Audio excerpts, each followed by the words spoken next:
Look, this is the most powerful combine in North America. It's from Fint, a brand of AGCO. It's got almost 800 horsepower. It costs about $1 million. And with, AGCO shares are up almost 40% year to date. All the equipment makers are doing well. And you would think with grain prices, corn and soybean up at least 25%, farmers might finally be in a buying mood. It kind of depends. Drought is really hitting some regions hard. For example, in North Dakota, only about 10% of the corn crop is looking good. But if you're lucky enough to grow around here, it's been a good year. This shows all the moving parts of the combine, and if a buzzer goes off, that means there's something going wrong.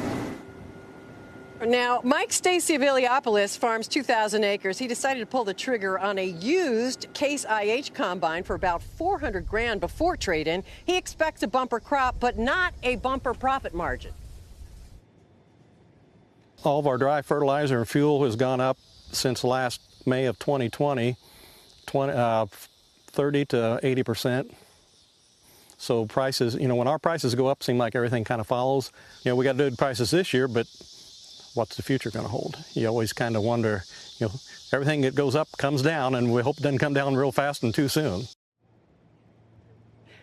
The biggest problem for equipment makers right now is like with automobile makers, is parts and chips, that sort of thing. But guys, farmers have two overwhelming concerns right now. One, another move in Congress to remove the ethanol mandate from gasoline, and almost half the nation's corn crop goes to ethanol. And the second issue, efforts to remove the step-up basis in inheriting property for capital gains taxes. The president has said he will exempt family farms.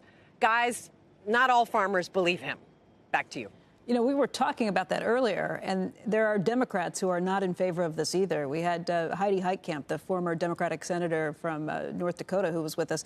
She's not in favor of it.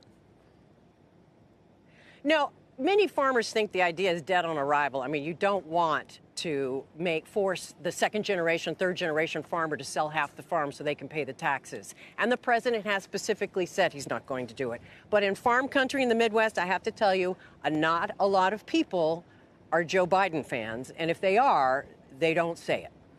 Jane, one of the points you made is that farmers see these high prices, but they're really concerned about how quickly they'll come down. Things that go up come down. People in the Midwest tend to be more conservative. They've seen these trends over time. You think this is different from what they've seen in the past, or is this kind of the same steady Midwestern view of the world? I think it's both. Farmers are always worried that the good years aren't going to last, and they're always good. I'm not surprised it's a bad year. There are lower supplies right now, and the drought is going to only make that worse. So that will keep prices elevated. If you are lucky enough to have a good crop, if you're in the Dakotas or parts of Minnesota, it's not going to do you much good to have these high corn prices and soybean prices.